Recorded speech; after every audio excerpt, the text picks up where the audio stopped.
all those rumors, and today we finally get to see the OnePlus 5T in the flesh. Hey guys, Ash here from C4E Tech, and in this video, let's unbox this phone and take a quick look. Before that, if you're new here, hit the subscribe button down below, and if you do actually like this video, give it a thumbs up. Let's get to the video now.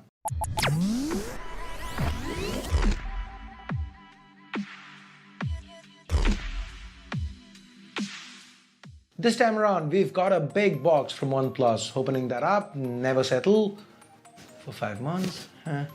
We have the 5T box and a couple of cases. OnePlus is still retaining sandstone, and that's cool. Opening up the OnePlus 5T's box, we've got the 5T itself.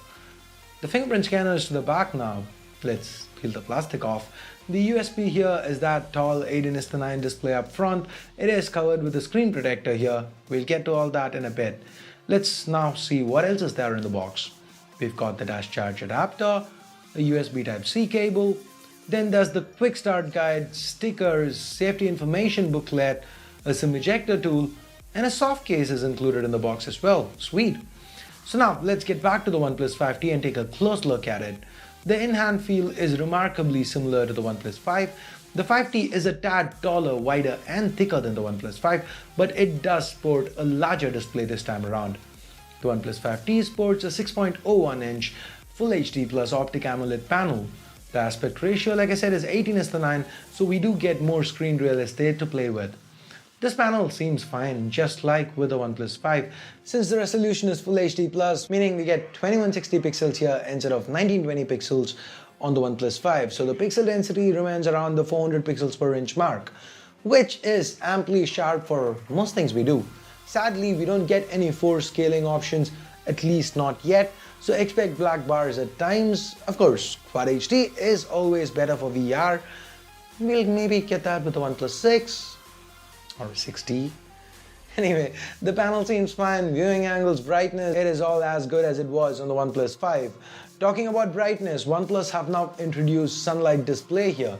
This is a software feature that lets the display automatically adjust contrast so that if you're, say, taking pictures in bright light or looking at the gallery, it's a lot easier to see what you're trying to see. Now, the longer display means OnePlus had to remove the capacitive keys. The 5T uses only on-screen keys, making it the first OnePlus phone to do so. Now, this is not new to us OnePlus users, since OnePlus has always given us a choice to disable the capacitive keys and use just on-screen keys.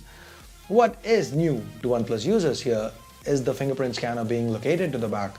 Thankfully, unlike with Samsung, OnePlus's placement is great. The scanner is easy to find and hit. It is as fast as ever. You can also swipe this fingerprint scanner to pull down or push up the notification shade. You can even long press it to capture pictures with both the front and rear cameras. So talking about cameras, the front camera is the same as the last time around. A 16 megapixel Sony IMX371 sensor with an f2.0 aperture, but this time OnePlus is adding a face unlock feature. It is not hardware based like with, say, Face ID, but the regular face unlock we've been seeing on Android for a while. OnePlus have kind of fine-tuned it a bit, so it works really well, a lot better than we've seen it work on Android phones. I surprisingly ended up using it quite a few times. I've been using this phone for a few days now since we got the phone under embargo, so you don't need to raise the phone to your face and the display needs to be on for it to work. So hit the power key or double tap. Most times the fingerprint scanner is the more convenient and of course more secure option, but then I do find this a nifty little addition. And for those wondering, jack is still present and alive. Thank you OnePlus. Talking about things that remain unchanged, the primary rear camera, that's still 16 megapixel IMX398 sensor with an f1.7 aperture. The secondary camera, however, has changed. Instead of the 20 megapixel IMX350 sensor from the OnePlus 5, which happened to come with a lens with an f2.6 aperture, we now have the IMX376K sensor. So this is still 20 megapixels, but the lens has an f1.7 aperture. So that is the widest aperture that we've seen for a secondary camera. So this means under low light, where most phones with dual cameras switch to the primary camera and crop instead of using the secondary camera, the OnePlus 5T should theoretically continue using the secondary camera. So anyway, we will test all that for the full review. For now, these images that you've been seeing were shot with the OnePlus 5T's cameras. How do you think they've turned out? Let us know in the comments below. As far as the rest of the specs go, they remain untouched. We get 664 and 8128 RAM storage variants. The Snapdragon 835 chip is still at the heart of everything. Even the battery capacity remains unchanged, 3300 mAh. Given the larger display, maybe that might mean a bit of a hit with regards to battery life. There have been a few changes with the software. We still get Oxygen OS on top of Nougat. And here's the thing, right? OnePlus stated the 5T will get Oreo real soon, but I kind of feel that's a little weird. Now, hear me out.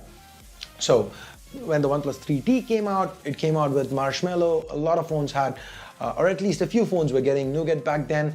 And now with the 5T, it's coming out with Nougat, and there are quite a few phones, or at least a few phones, which are coming out with Oreo.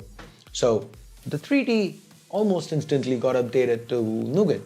And now the 5T, I'm pretty sure, will almost instantly get updated to Oreo. But I kind of feel OnePlus have held Oreo back for the same reason they held Nougat back with the 3T. Basically, so that they could show it as an update that they've provided. So when you look at the OnePlus 5, it is getting the Oreo update and probably one more in the future. So 2 updates, not bad, not good. I mean, it's actually kind of good, right? But when you look at the 3T, it got Nougat. Yes, theoretically it did, but it came out at a time where Nougat was kind of, phones launching at that point, we'd expect them to come out with Nougat. The same way, a OnePlus phone launching at this point, we could probably expect it to come with Oreo. So OnePlus are kind of holding an update back just to show that they are pushing out an update, and that, I don't know, what do you guys think? Do you find it distasteful? Let me know. I'd love to know what you think about this in the comments below. So that's it. For the time being, I will continue using the OnePlus 5T as my primary device and keep you updated on my feelings about it via Twitter and Instagram. Hit me up there if you haven't yet. Since this video was shot under embargo, we don't have any official information on pricing. I would, however, update that once we get information in the description, so do check that space. Leaks do, however, indicate pricing to be the same as with the OnePlus 5. If yes, that would be good. Not for those who just bought a OnePlus 5, but for anyone looking to buy a OnePlus phone now. So, what do you think? Happy that OnePlus have come up with a 18:9 display phone in the form of the OnePlus 5T here. Annoyed that the 5T exists, despite OnePlus saying the 3T would be a one-time thing and assuring fans that a 5T will not be released later this year. They did say we can't really put 18:9 displays in our phones and we won't be doing a 5T later. So is that why you bought a OnePlus 5? Does that piss you off now that the 5T is out? Again, would love to know what you think, so let us know via the comments below. So that's it for this quick unboxing. Vote it down if you hated it, but if you did like it, give it a thumbs up and hit that subscribe button if you haven't yet. If you've already subscribed, hit that bell icon to make sure you get notified each time a new video goes live here on C4Retech. That's it for now. Thanks a lot for watching. Till next time, this here is Ash. You've been watching C4Retech, and I'm signing off for now. You guys have a great day. Bye-bye.